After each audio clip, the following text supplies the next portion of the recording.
Es en el libro de Proverbios, capítulo 27.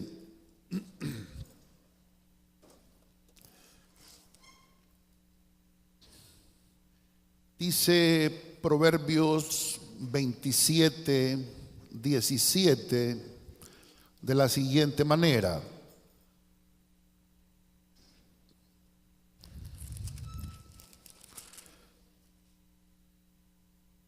hierro con hierro se aguza, así el hombre aguza el rostro de su amigo. Voy a leer de la Nueva Versión Internacional ahora. El hierro se afila con el hierro, y el hombre en el trato con el hombre. Antes de entrar de lleno en este tema, quiero comentarles que un día no fue a propósito, no estaba yo pidiéndole a Dios alguna dirección específica, pero estaba en un momento esperando en la presencia de Dios, y Dios puso en mi corazón una palabra para este año, para el 2018. Y la encomienda que Dios me estaba poniendo en mi corazón era: quiero que me levantes un ejército de guerreros de élite, personas en las cuales no sean guiados por sus sentimientos, sino sean guiados por los principios de la palabra del Señor. Personas probadas, personas aprobadas, personas diligentes y personas que quieran realmente involucrarse en la tarea que Dios tiene para esta hora. Y aquí estoy, hermanos, empezando este año con ustedes, y deseo de todo corazón que cuando este año termine seamos un ejército que no se estorba uno al otro, que cada quien sabe lo que tiene que hacer, que cada quien embona perfecto en el propósito de Dios, que no somos personas que operan por sentimientos, que seamos personas, hermanos, muy definidas en lo que Dios nos llamó a hacer. Y yo creo que cuando cerremos este 2018, este lugar estará completamente lleno, con todas las personas que vamos a alcanzar para Jesucristo. Así que, hermanos, ahorita estamos tratando de alcanzar las 150 sillas y hacer ya el pedido, hermanos, y vamos, todavía no alcanzamos las 200, pero vamos a ir ya por esas 150 que ya están cubiertas. Y porque creemos, hermanos, en una cosecha grande. Hace rato nos decía Adalberto que si ponemos los recipientes no va a escasear. Entonces hay que poner los recipientes, hay que poner las sillas, hermanos, y vamos a ver la cosecha grande de Dios. Pero a la vez, hermanos, vamos a trabajar muy duro en el aspecto de levantarle al Señor guerreros de esos que David tenía. David tenía muchos guerreros, pero había 30 que sobresalían por encima de todos. Bueno, aquí vamos a levantar guerreros de ese nivel, de los 30. Obviamente no van a ser 30, a lo mejor van a ser más, pero la idea es que de aquí se levante una cepa de gente muy fuerte en Dios, una fortaleza muy grande en el Señor, y que estén dispuestos a obedecer al Señor. Así que, hermanos, voy a dedicar los segundos servicios de cada domingo para trabajar con esa gente que quiera. Los que no quieran, pues bueno, los que no tengan tiempo, pues hermanos, de verdad lo voy a lamentar mucho, pero voy a trabajar los segundos servicios de cada domingo. Voy a trabajar con esta temática, y el día de hoy en el segundo servicio voy a hablar mucho sobre las consecuencias de vivir una vida operando desde el alma, trabajando desde el alma. Eso es lo que voy a hablar. 4 consecuencias de vivir una vida almática, una vida que no está siendo guiada por Dios. Y yo le animo, si usted tiene la oportunidad, quédese a escuchar el segundo tema de este día. El primer tema de este día lo pusimos así: 4 tipos de personas que necesito en mi vida. Póngalo así: 4 tipos de personas que necesito en mi vida. Cuando vimos Proverbios 27, verso 17, dice que el hierro se afila con el hierro. Y para que nosotros seamos personas que podemos usar un hacha, un cuchillo, unas tijeras. ¿Cuántos han tenido, hermanos, la experiencia de tratar de cortar algo con algo que no tiene filo? Ahí está uno, ¿verdad?, con el cuchillo, o estás ahí con la tijera tratando de cortar, o estás ahí con el hacha tratando de cortar algo, pero no se puede, o el machete, sino hasta que haga filo.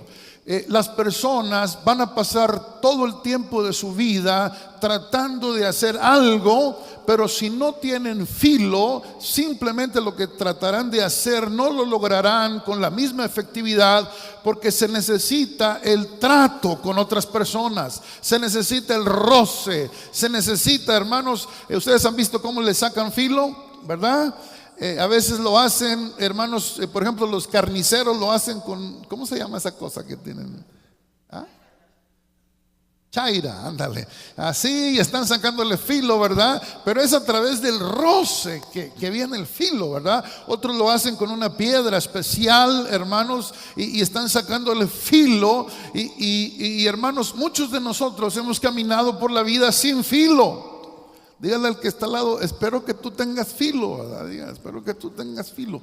Porque, hermanos, si no, tal vez es necesario que entendamos que para poder ser más efectivos en la vida, necesitamos ser afilados en el trato con las demás personas. Entonces, hoy voy a hablarte de 4 relaciones que te van a ayudar a tener mucho filo. Ahora, puede haber muchas más, hermanos, puede haber muchas más. Yo estoy ahorita tocando nada más 4, puede haber muchas más, y la intención es que te puedan sacar filo en tu vida y puedas llegar a ser una persona muy, muy exitosa. Bien, el primer tipo de personas que debes tener en tu vida, tú debes tener buenos amigos. Número 1, buenos amigos.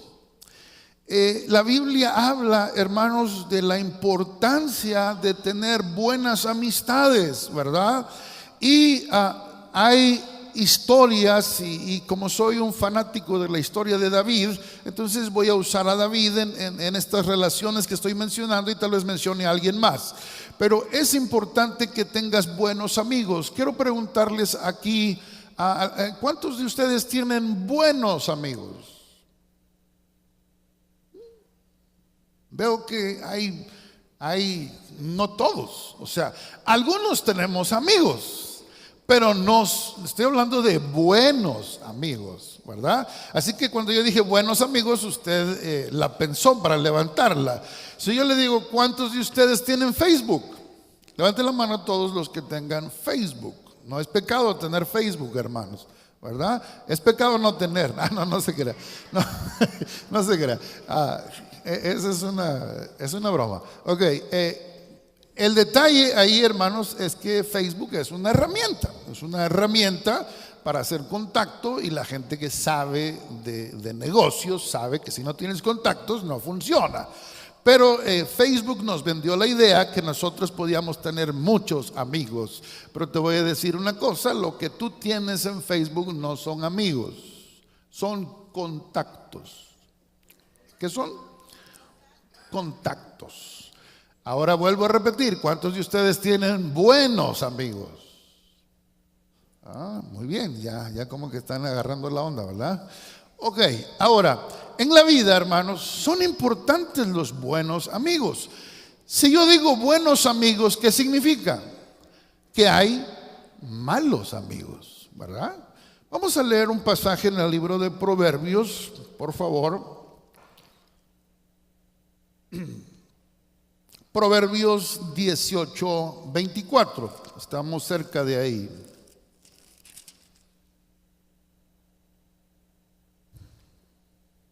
Dice, el hombre que tiene amigos ha de mostrarse amigo.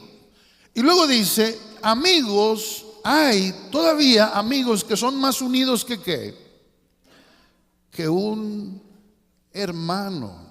Amén. Hay amigos que son más unidos que un hermano. Mientras estaba meditando en este pasaje, hermanos, me di cuenta, porque me gusta leer las escrituras en varias versiones. Y mientras estaba leyéndola en varias versiones, leí una versión de la Biblia al día, donde dice: hay amigos que nos llevan a la ruina, pero hay amigos que son más fieles que un hermano.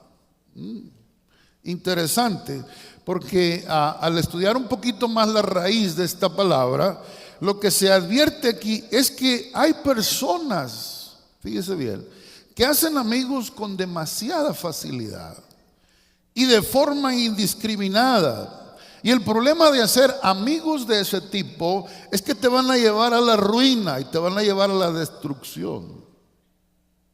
No todos los que son amigos son buenos amigos. Hay amigos que te van a llevar a la ruina, dice esta versión. Pero también encontré de la versión latinoamericana algo muy interesante: el hombre de muchos amigos se arruina. O sea, el principio bíblico es que debes tener amigos, que hay amigos que pueden ser más unidos que un hermano, pero que si tú exageras en tener una cantidad indeterminada de amigos, el problema es que te van a llevar a la ruina. Porque tanto es malo no escuchar consejo, como es malo escuchar demasiados consejos. ¿Sí me explico?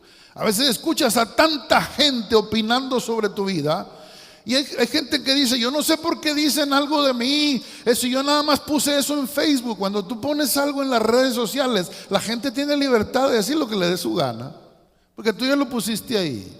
¿Sí me explico? Ahí es que me robaron mis fotos del Facebook. Desde el momento que las subes ya no son tuyas, papá. Facebook tiene tus fotografías desde la primera que pusiste y son de ellos. Y tú dices: hay política de privacidad. No hay política de privacidad. Ellos tienen el control de todo. Así que si tú no quieres que sepan algo de tu vida, no lo publiques. Así de sencillo. Si tú quieres andar por la vida teniendo montones y montones de amigos, la vida no funciona así. Tú debes de tener la capacidad de tener unos 2 o 3 buenos amigos en la vida. Amén. No hay necesidad de tener demasiados. A lo mejor las demás pueden ser contactos, pueden ser relaciones bonitas, pero no lleves tu vida a que todo el mundo se entere de lo que te está pasando. Hay gente que van por la vida, hermano, y todo el mundo se entera de lo que están viviendo en su vida. No todos se tienen que enterar de todo lo que te está pasando. ¿Qué es lo que quieres provocar en la gente? ¿Lástima? Los buenos amigos lo que van a ayudarte es, a través del filo, van a ser bendición para tu vida. Van a estar ahí en momentos específicos en tu vida. Y yo creo que si tú quieres ser una persona efectiva en la vida, necesitas seleccionar muy bien tus amistades. Porque los hermanos en Cristo no se seleccionan, pero los amigos sí. Los hermanos biológicos que tuviste, los papás, tú no los pudiste elegir, pero tú sí puedes elegir a tus amigos. Y tienes que elegir a aquellos que van a ser tan unidos como un hermano para tu vida de sangre. Ahora, la Biblia habla de una relación de amistad muy bonita de David y Jonatán. Y dice la palabra en 1 Samuel 18, del 1 al 3, que aconteció que cuando él hubo acabado de hablar con Saúl, el alma de Jonatán quedó ligada con la de David.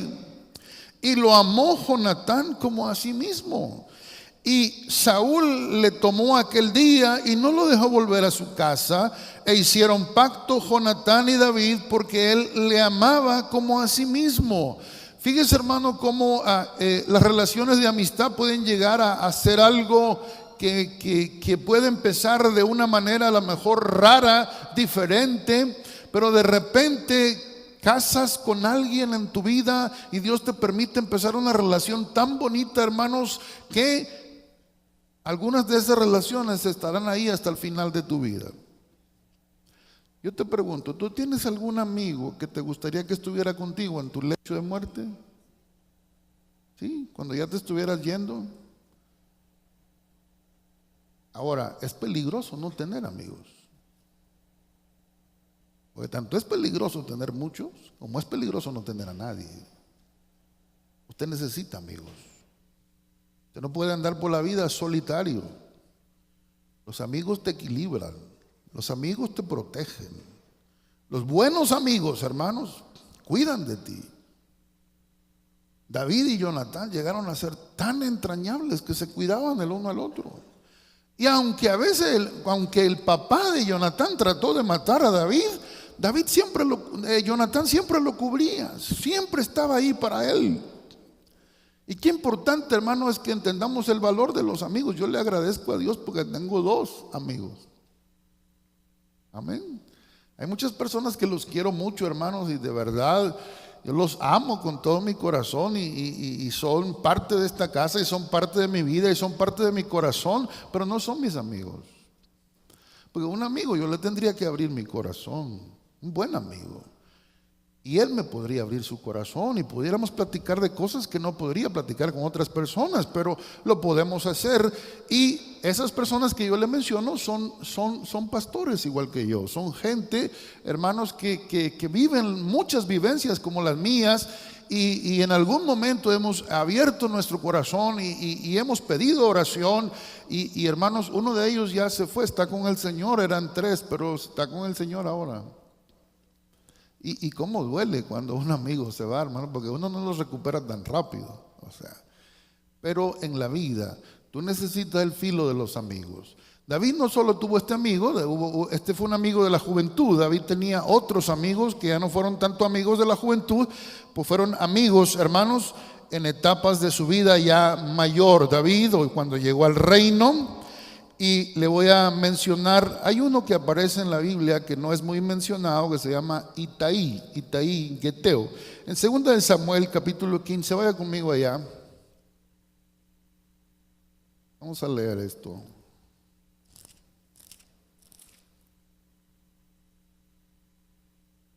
Segunda de Samuel 15, dice la Biblia que aquí Absalón, el hijo de David, se está sublevando contra David. Y ya sabes tú que David, para tratar de no ocasionar una guerra civil en ese momento, David huye y se va. Y está en un momento muy difícil porque se levanta una rebelión contra él. Y dice en el capítulo 15, verso 18: y todos sus siervos pasaron a su lado con todos los cereteos y los peleteos. Estos eran la guardia personal de David. Y dice, pero ahí menciona también a otros, los geteos. Estos eran de Gad, eran hermanos, dice 600 hombres que habían venido a pie desde Gad. Iban delante del rey. Por cierto, no eran israelitas, eran filisteos. Y estos hombres habían hecho una amistad, pero no ellos, sino el jefe de todos ellos. Y le dijo el rey a Itaí Geteo: ¿por qué vienes tú también con nosotros? Vuélvete, quédate con el rey. Tú eres un extranjero y desterrado también de tu lugar. Ayer viniste y he de hacer hoy que te muevas para ir con nosotros. En cuanto a mí, yo iré a donde pueda. Tú vuélvete y haz volver a tus hermanos, y Jehová te muestre amor permanente y fidelidad. Y respondió Itaí al rey diciendo: vive Dios y vive mi señor el rey, que para muerte o para vida, donde mi señor el rey estuviere, ahí estará tu siervo. Qué maravilla, hermano. Usted necesita amigos como esos, ¿no? Amén. Hay gente que cuando a usted le duele la herida o cuando comete un error en su vida, lo dejan, lo abandonan. Cuando falla, se van de su lado. Pero Dios bendiga a estos, a los Itaí Geteos, que aunque no son de la sangre, aunque son extranjeros, porque no eran ni siquiera de Israel, eran hermanos. Por cierto, todos estos que se mencionan aquí, cereteos y peleteos y los geteos, y esos no sé qué tan feos estaban, pero todos ellos, hermano, todos ellos no eran israelitas. Qué lindo cuando tú puedes tener amigos bien cerca de tu vida, aunque no sean, escúchame, hay amigos que puedes tener aunque no sean ni cristianos, hermano. Y te voy a decir una cosa, hay algunos de ellos que te pueden cubrir más que ni un cristiano. El cristiano no te quiere apuntar, no quiere decir que pecaste, que caíste de la gracia de Dios, que ya pisoteaste la sangre de Cristo, que te va a ir mal, que te vas a ir al infierno, que Y más te entiende un pagano y te dice, oye, ¿qué onda? O sea, no debería ser así, pero a veces así es. Pero eso no es la regla, no quiero decir que siempre sea así. Hay buenos amigos cristianos, hermanos. Y sabes que muchos pastores y muchos siervos del Señor y muchos hombres de Dios han tenido problemas en su vida porque no es fácil contar lo que a un pastor le está pasando y platicárselo a cualquier gente. Porque usted dice, oye, los pastores no pasan problemas, ¿verdad? Siempre los vemos muy sonrientes, están siempre alegres, ¿verdad? Y si usted supiera que todos los pastores libran luchas, ¿verdad? Batallas en todas las áreas de su vida, pero son amigos, a veces los que te hacen, hermano, que te levantes, los que te corrigen, los que te sacan filo, los que están ahí y que no te están juzgando, ellos están aquí. Y este hombre, ¿qué le está diciendo? David le dice, vete hombre, tú tienes poco, tú vienes de tu tierra, eres un desterrado de allá, yo te abracé aquí, te tengo aquí, pero pues no hay problema, esta guerra no es tuya. Y era como decir, si esta guerra es tuya, es mía también, ¿verdad? Y si vienen por ti, van a tener que venir por mí también, porque para vida o para muerte yo voy a estar contigo. Dios bendiga a ese tipo de amigos, amén. David tuvo varios más hermanos, entre ellos uno llamado Usaí en la Biblia con H. Usted puede leer de él. Le voy a dar la cita en 2 de Samuel. Pues también está aquí cerca. Bueno, ya que andamos cerca. 2 de Samuel 15:32. Cuando David llegó a la cumbre del monte para adorar ahí a Dios, he aquí Usaí, ahí está otro amigo, que le salió al encuentro rasgado sus vestidos y con tierra sobre su cabeza. Y David le dijo, si pasas conmigo me vas a hacer una carga.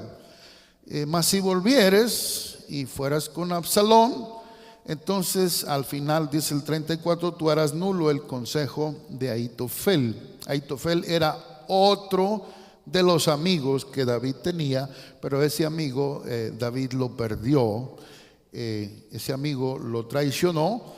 Pero en la época de ese otro amigo, Ahitofel era un extraordinario consejero de David. Verso 37, así vino Usaí, amigo de David, a la ciudad. Ese hombre era otro de los amigos de David. Y se menciona también ahí Ahitofel. 2 de Samuel 15:12, anótelo.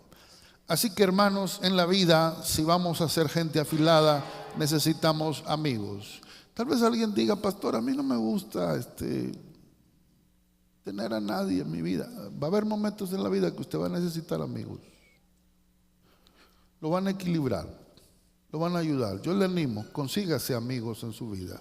Es importante, pero no indiscriminadamente. Aquellos que como David sintió con Jonatán, que llegaron a amarse como a sí mismos y fueron amigos hasta la muerte. Porque David fue a llorar la partida de su amigo a la tumba. Eran amigos entrañables. Número 2. En la vida no solo necesitamos amigos, necesitamos mentores. Digan todos mentores. Y voy a poner aquí mentores y voy a agregar la frase ocasionales. Menciono mentores ocasionales porque son personas que Dios trae a nuestra vida en un momento específico para darnos una palabra de dirección, para encomendarnos algo de parte del Señor, para darnos una palabra de parte de Dios. Pero la cuestión con estos mentores es que ellos no se quedan. O sea, no son gente que se va a quedar ahí en tu vida.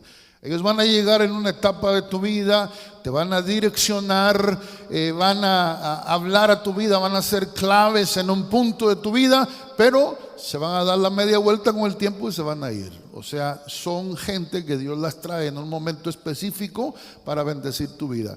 ¿Cuántos han tenido alguna persona aquí que Dios la ha traído para ti en algún momento, pero ya no está? O sea, se fue.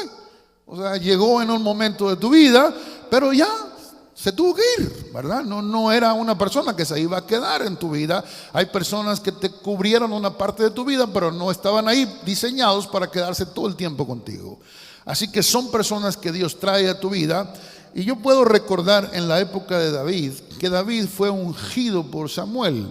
Ahora, déjenme hacerles una pregunta. ¿Usted cree que David y Samuel tenían una relación profunda? David y Samuel tenían una relación profunda. A ver, hermanos que leen la Biblia. No, hermanos, ellos no tenían una relación profunda. En realidad su relación nunca fue una relación, hermanos, perdurable. ¿Por qué? Porque Samuel, cuando va a ungir a David, ¿se acuerdan que va a escondidas?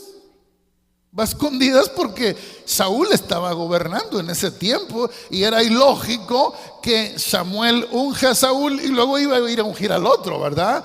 Eso era como traición. Así que Samuel va, pero va escondidamente, hermanos, a ungir a David. Y va y lo unge sin hacer mucho alboroto. Y va y se mete a la casa de David.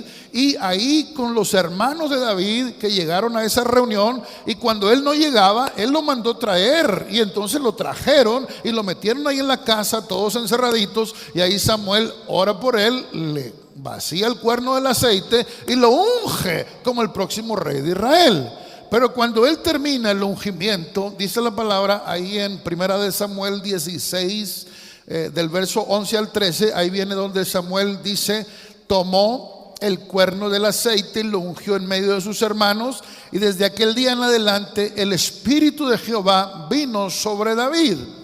Pero luego dice: se levantó Samuel y se volvió a Ramá. O sea, no se quedó ahí con él, no le dio hermanos, consejos y muchas cosas. No, estuvo un tiempo para él, lo ungió en ese momento y Samuel se fue. Ahora, cuando yo leía cuántas veces más David volvió a ver a Samuel, y encuentro que solo una vez más lo volvió a ver, una sola vez. Y dice la Biblia, esta está en Primera de Samuel 19, 18. Por favor, búsquelo en su Biblia, o si no lo podemos tener aquí en la pantalla. Hubo un momento donde David estaba escapando por su vida y huyó, dice pues David, y escapó. ¿Y vino a dónde? ¿Vino a dónde? Estamos Primera de Samuel 19, 18. Vino a Samuel, ¿en dónde? En Ramá.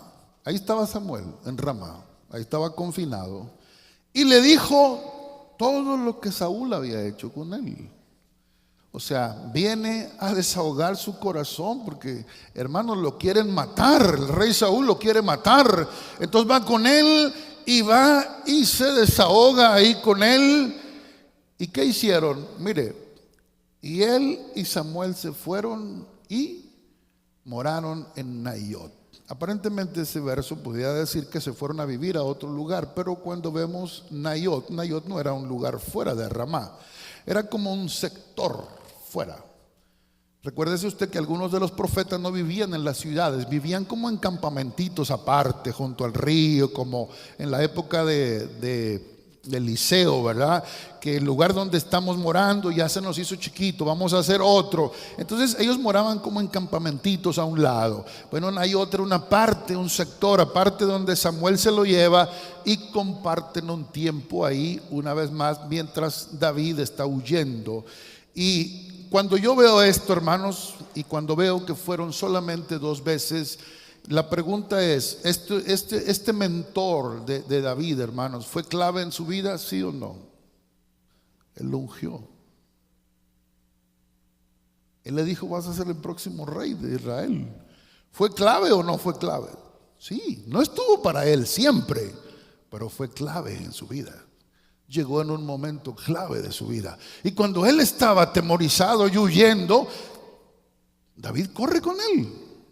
Y seguramente le dice: sí, tú me ungiste, pero qué bárbaro, desde que me ungiste me ha llovido. Este tipo anda detrás de mí, me quiere matar. Pero ahí está Samuel motivándolo: mira, Dios te eligió. Yo oí a Dios, Dios te eligió, Dios dijo que eras tú. Y le confirma ahí, hermanos, y lo tiene en un tiempo de intimidad y unos días tal vez, porque la Biblia dice que después Saúl va a buscarlo allá, porque le dicen que está por allá en Ramá. Entonces van a buscarlo, pero en ese espacio de tiempo es el único contacto. De ahí la Biblia brinca el capítulo 20 y tantos, 25 si mal no recuerdo, donde Samuel muere. no se vuelve a saber más de Samuel. Así que hay gente que va a llegar en tu vida en ese tipo de circunstancias, pero no se van a quedar. Hay un hombre que llegó, este no es con David, pero es con Moisés. ¿Cuántos se acuerdan del suegro? El suegro de Moisés, Jetro. Una vez compartí un tema aquí sobre Jetro, ¿verdad? Y el suegro va a visitarlo, y cuando ve todo lo que Dios está haciendo con él, el suegro se alegra enormemente. El suegro dice: wow, qué grande es Dios, qué bueno que te ha ido bien. Qué bendición que Dios te haya ayudado a sacar al pueblo de Egipto. Y entonces, hermanos, está ahí celebrando con él, y se abrazan y celebran, y dice Jetro: vamos a ofrecer sacrificios a Dios porque Dios ha estado contigo. Y celebraron juntos. Al siguiente día, Moisés está ejerciendo su función, y el suegro le dice: no está bien lo que estás haciendo.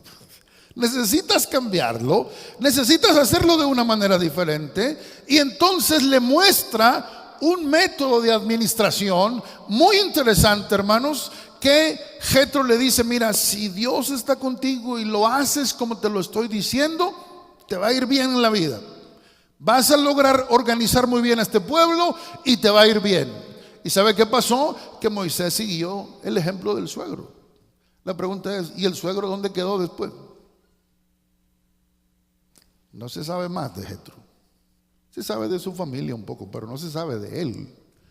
Jetro llegó en un momento de su vida. Escúchame, hay gente que va a llegar en un momento de tu vida a ver con ojos muy diferentes a como tú ves. Van a ver lo que tú no ves. Te van a corregir. Te van a decir: esto no está bien. Te van a direccionar, pero no se van a quedar. Te van a dar una palabra de Dios que va a marcar tu vida. Yo le doy gracias a Dios porque hay hombres de Dios que han venido a esta casa y han dado palabras proféticas tremendas, pero no han vuelto más.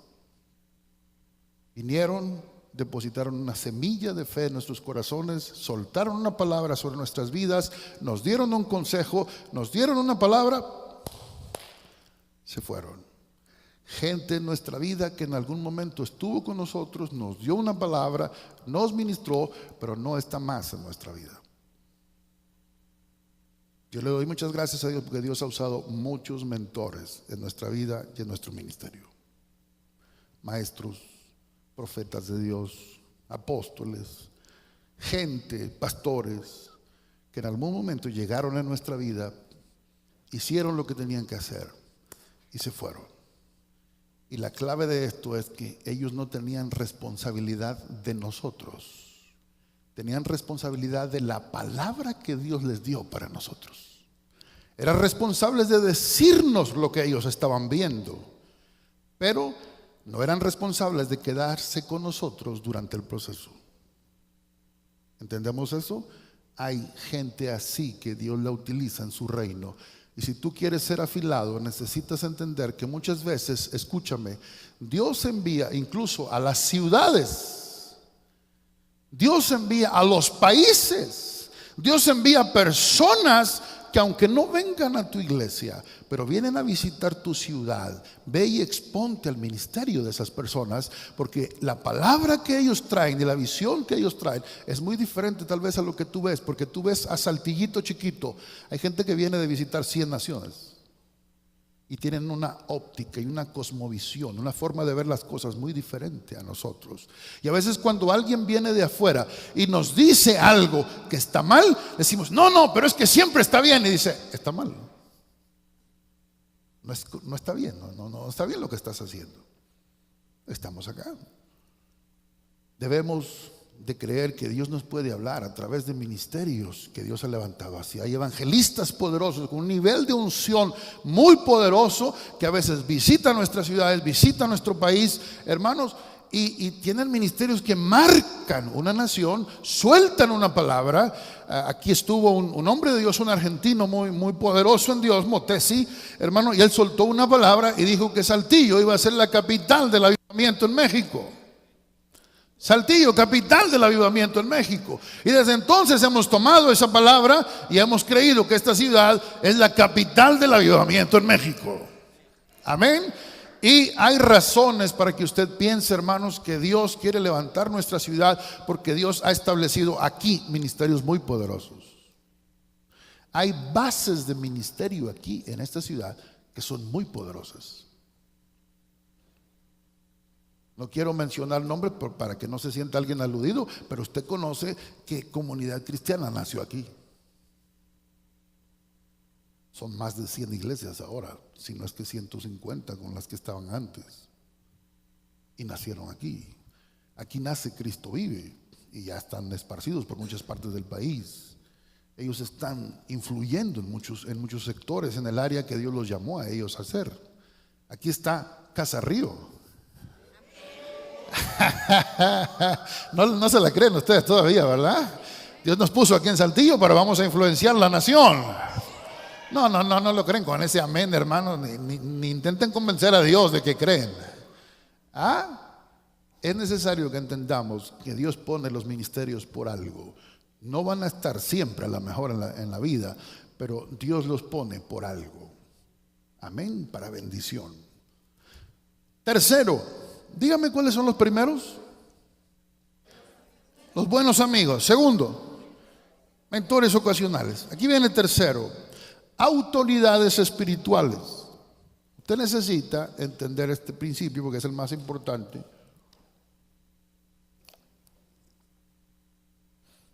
Dios a todos nos coloca bajo autoridades. Digan todos autoridades espirituales. Todos tenemos un conocimiento y un entendimiento de que tenemos que estar bajo autoridad, hermanos. Y todo opera bajo autoridad. Usted está en un país donde hay una autoridad. Usted va al trabajo, hay una autoridad. Usted va a una escuela y hay una autoridad. Usted está en la casa y hay una autoridad. O sea, en todas partes donde usted se mueva hay una autoridad. Hay alguien que tiene una esfera de gobierno y de autoridad. Y todas esas autoridades, dice Romanos, sométanse a las autoridades. Pero hay otro tipo de autoridades que yo le estoy mencionando aquí, que son las autoridades espirituales. Y ahí están mencionados padres espirituales o pastores, como se les quiera ver, o líderes que Dios ha puesto en tu vida, hermanos, a los cuales la palabra del Señor dice que debemos someternos, debemos sujetarnos a nuestras autoridades espirituales. Todos necesitamos autoridades espirituales, sin importar a qué nivel de unción Dios nos lleve, sin importar cómo Dios nos use. Todos necesitamos estar bajo una autoridad espiritual. Porque ahí sí, escúcheme bien, ahí sí la diferencia entre los mentores y las autoridades es que las autoridades sí tienen una responsabilidad de las vidas. La Biblia dice, hablando de los pastores en Hebreos 13, por favor, acompáñenme allá. No había notado esta cita, pero creo que nos ayuda en lo que queremos decir.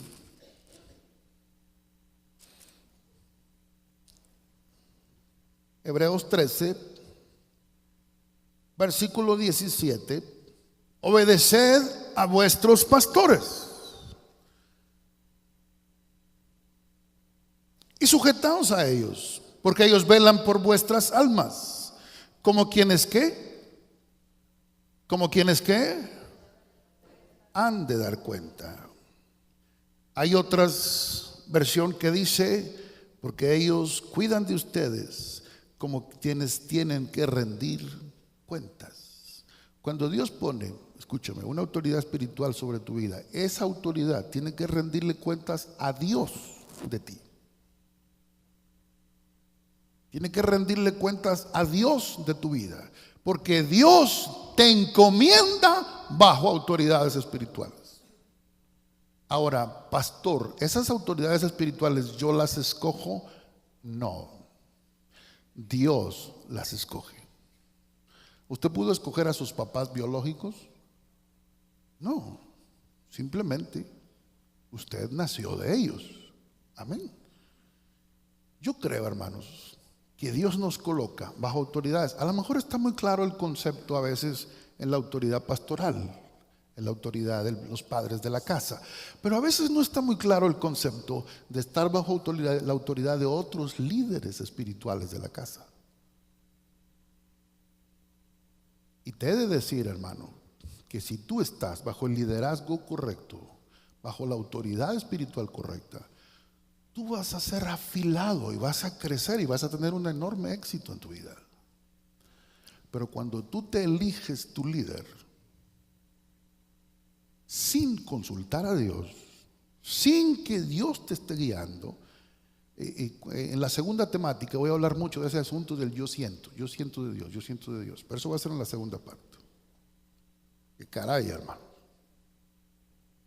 necesitamos entender que debemos estar bajo la autoridad correcta, no el que yo quiera, no el que me parezca más ungido, no el que sea más carismático ni más buena onda, no el que tenga más éxito ministerial, sino el que Dios me dio. ¿Sí me explico? Si tuviéramos que irnos, hermanos, por el éxito que tienen las personas, entonces tendríamos que buscar pastores que tienen 100,000 personas en su iglesia. Tendríamos que buscar apóstoles que tienen redes de 1,000 iglesias. Pero no funciona así. Dios es el que nos da padres. Dios es el que nos da autoridades espirituales. Uno no las escoge. Dios te pone en el lugar correcto. Ayer hablaba con una persona que está batallando un poquito con el concepto de la autoridad. Y yo le decía, es que no puedes andar así. No puedes andar así en tu vida. Tú necesitas definirte. Siéntate, ora, escucha a Dios y dile si Dios te quiere aquí o no te quiere aquí. Así de sencillo. ¿Por qué? Porque si Dios te tiene aquí, entonces vas a tener que entender que tenemos que alinearnos. Y si Dios no te quiere aquí, no te preocupes, donde Dios te lleve, te vas a tener que alinear de todas maneras. ¿Sí me doy a explicar, hermanos? ¿Por qué? Porque nosotros, donde Dios nos escoja, donde Dios nos ponga, tenemos que estar bajo una autoridad y tenemos que seguir ese proceso y tenemos que seguir esa visión y tenemos que seguir lo que Dios ha puesto. Porque en una iglesia el pastor no puede tener una visión y la gente tener otra. Porque dos visiones es división. No se puede. Es una sola visión. Y si hay que hacer ajustes, y si hay que trabajar para que eso esté muy claro, estamos en ese proceso. Pero no podemos estar mezclando tantas cosas. Qué importante es que entendamos.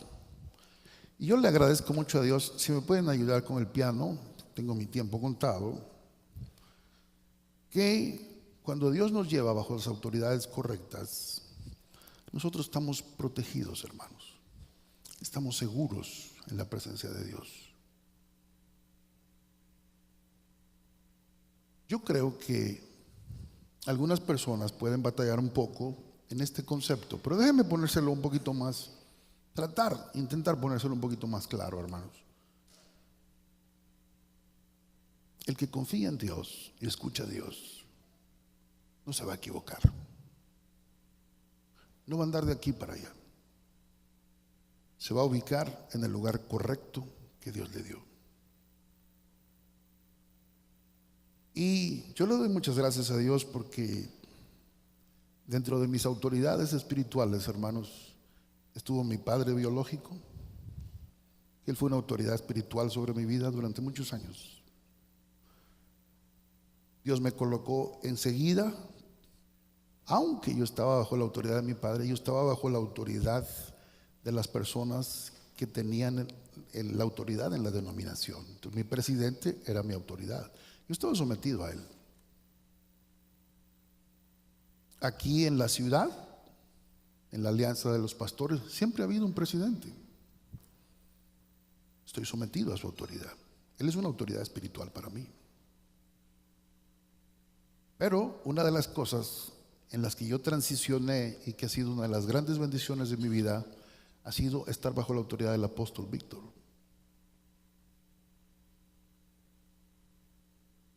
Yo no lo escogí, Dios me lo escogió. Dios me habló. Un día Y fui con mi esposa y se lo comenté, estábamos en un hotel, en una convención. Y le dije, fíjate que Dios me acaba de hablar y Dios me dijo esto. Han pasado 14 años, hermanos, y me he dado cuenta que Dios no se equivocó con eso. Dios ha sido fiel, pero yo no lo elegí. Dios nos elige, hermanos, nuestras autoridades. Y si tú no estás seguro de estar correctamente bajo la autoridad del pastor o del líder en el que estás, tienes que hacer algo, porque mientras tu corazón no se alinee con el corazón, no te vas a sentir a gusto, vas a estar incómodo, hermano. La gran bendición, hermanos, es que David tuvo hombres que no solamente, hermanos, fueron sus mentores como Samuel, sino tuvo autoridades espirituales que él reconocía. ¿Se acuerdan del profeta Natán? Cuando va y lo confronta con su pecado. Estás mal, fallaste, desobedeciste. Y entonces, hermanos, David es llamado al arrepentimiento. Porque si queremos autoridades, pero no nos vamos a sujetar a ellas, entonces ¿para qué las queremos? Si tenemos autoridades y no nos pueden llamar la atención y no nos pueden corregir, entonces ¿para qué queremos autoridades espirituales?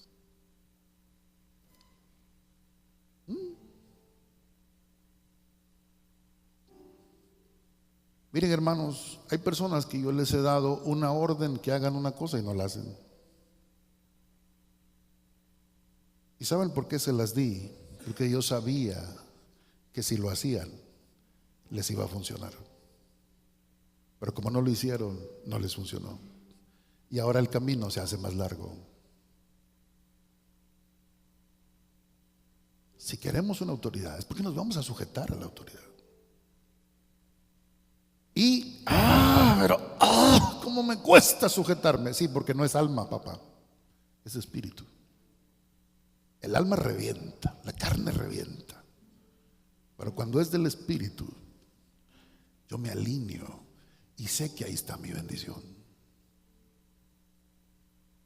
Ay, Natán, eso que me estás diciendo me duele. ¿Cómo que se me va a morir un hijo? Se va a morir. Viene esto, viene el otro. Pero también debes de saber algo. Dios es un Dios de perdón. Y Dios te está perdonando. Y luego David hace otra cosa y viene el otro profeta, Gad. David, escoge, papá. Dios te da a escoger 3 castigos. ¿Cuál quieres? Confrontándolo con su pecado. Si no estamos dispuestos a ser confrontados y estamos dispuestos a hacer lo que queremos en la vida, entonces ¿para qué queremos autoridades? Hay un Natán, hay un David, hombres de Dios que fueron y le dijeron: estás mal en lo que estás haciendo. Pero también en medio del juicio hay misericordia. ¿Cuántos entienden que hay misericordia, hermanos? David falló, se equivocó, pero las autoridades no estaban ahí para condenarlo, sino para confrontarlo y decirle: hay esperanza. Porque aunque David falló con Betsabé, y eso estuvo muy mal, y de verdad su familia la pasó muy mal, y David perdió hijos por causa de eso, hermanos. ¿Quién fue la mamá de Salomón? ¿Quién fue la mamá de Salomón? ¿Quién fue la mamá de Salomón? Betsabé. Porque hasta en el pecado hay gracia que sobreabunda. Dios trajo perdón a la vida de David porque él se arrepintió y usó a esa mujer para darle a Israel el rey más sabio que tuvo Israel. Y en el pecado, donde Gad lo confronta con su pecado, donde más de, escúchame, 70,000 personas murieron por ese pecado de David, que no la debían ni la temían, hermanos. Sin embargo, ahí donde se paró el juicio de Dios, en esa montaña donde el juicio de Dios se paró, Ahí el profeta Gad le dijo: aquí va a estar edificado el templo del Señor. Donde el juicio se detiene, ahí la gracia de Dios llega. Porque la autoridad te confronta y Dios la permite para que te forme en tu vida. Tú me dices: oye, ¿estás incómodo con el apóstol Víctor? No, estoy tranquilo, hermanos, tengo paz. Escúchenme aquí, porque voy a decir una de las cosas que para mí fue una revelación, y se las voy a decir con todo mi corazón. Y la gente dice: es porque el apóstol Víctor ora, es porque el apóstol Víctor es muy ungido. No, no, no, no, no, no, no, no, no, no, no. No tiene nada que ver con eso, hermanos. David se sometió a Saúl, aunque Saúl estaba endemoniado. ¿Sí o no? ¿Se sometió o no se sometió? Porque es un principio de autoridad. Yo he entendido, hermanos, que cuando estoy bajo la autoridad correcta, yo tengo los cielos abiertos. Hay ángeles territorialmente que me están cubriendo cuando yo estoy bajo la autoridad correcta. Pero cuando yo estoy bajo la autoridad incorrecta, hermanos, yo no tengo protección, cobertura, nada arriba que me proteja. Yo puedo ejercitar con todo el derecho legal del mundo el ministerio que Dios me ha llamado a hacer, porque estoy bajo autoridad. Si no estuviera bajo autoridad, sería río, sería ilegal. Pero esta iglesia no es ilegal, porque es una iglesia que está bajo autoridad. ¿Me estoy dando a explicar? Y así como el cielo reconoce, también los demonios reconocen cuando una persona está bajo autoridad. Y déjame decirte el último de todos. Digan, vamos a repetir los tres que llevamos. El tiempo se me terminó. ¿Necesitamos qué? Buenos amigos. ¿Qué más? Mentores. ¿Necesitamos qué? Autoridades espirituales. Ay, pero ese es mi líder de ministerio. Dios lo puso ahí, papá. Sométete a él, te va a bendecir. Ay, pero es el líder de comunidad. Uy, apenas lo trago, pastor. Dios te puso ahí porque Dios te va a formar para cosas grandes. Ay, pero es el líder de la oración, como grita. Dios la puso ahí para bendecirte. Ay, pero me da tanta pena con el hermano Cheque y la hermana Susi, porque dicen unas cosas. Ay, ay. Dios te puso ahí. Ay, es que Adalberto, hasta en la sopa. Es un mal líder este tipo. Dios lo puso ahí. Está aprendiendo igual que tú, igual que yo, igual que todos. Pero si el espíritu no es correcto, hermanos, entonces vamos a tener siempre juicio y juicio y juicio contra las personas, y nunca vamos a fluir en bendición. No sé si me estoy dando a explicar, hermanos. A ver, repítame otra vez los tres.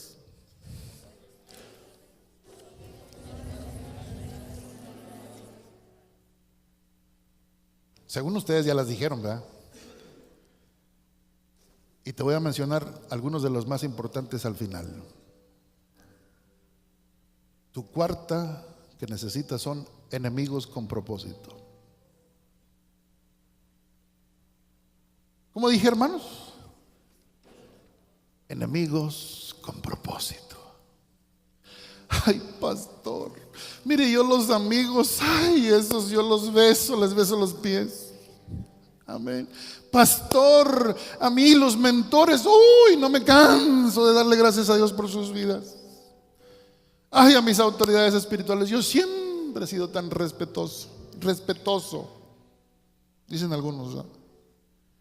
Pero los enemigos, si no hubiera Goliat,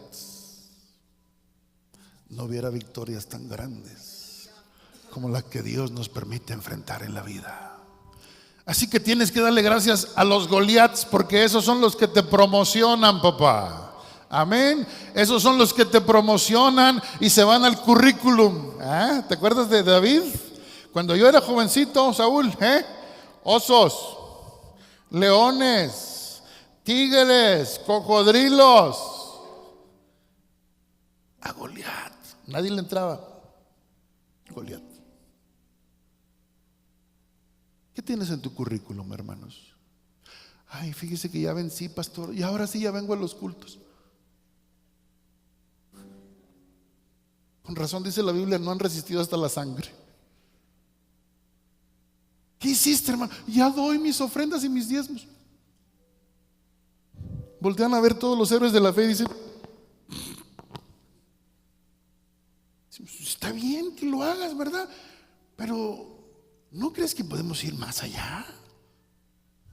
Pastor, yo era una fiera, pero gracias a Dios, ahora mi vida está llena de templanza. Gloria a Dios. Si ya venciste el orgullo, si ya venciste la soberbia, la altivez, el descuido, la flojera, la pereza, todo eso, qué bueno, fantástico, hermanos. Pero Dios te puso algunos enemigos, algunos como Saúl, que te van a perseguir y te van a sacar la fe hasta debajo de las piedras, papá. Dios te va a poner unos jefes como Labán, que te van a cambiar el salario montones de veces, que te van a querer ver fregado y en el piso, hermanos. Sin embargo, Dios es capaz de bendecirte a pesar de Labán y a pesar de todos los que te quieran maldecir.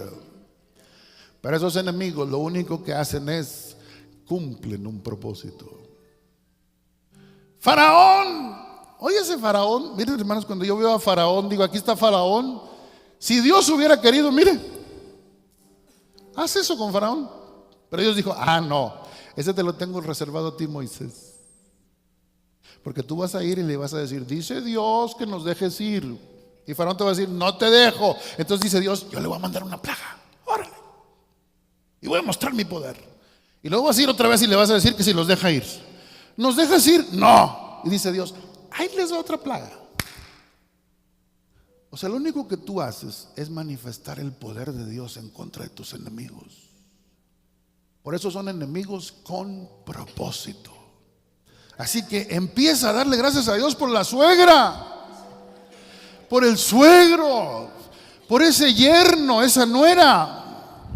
Ay, es que esa nuera, pastor, ay, Dios de mi vida, ese yerno, esa cuñada, ay, esa vecina, doña Chole, ya me ese compañero de trabajo, ya son enemigos con propósito.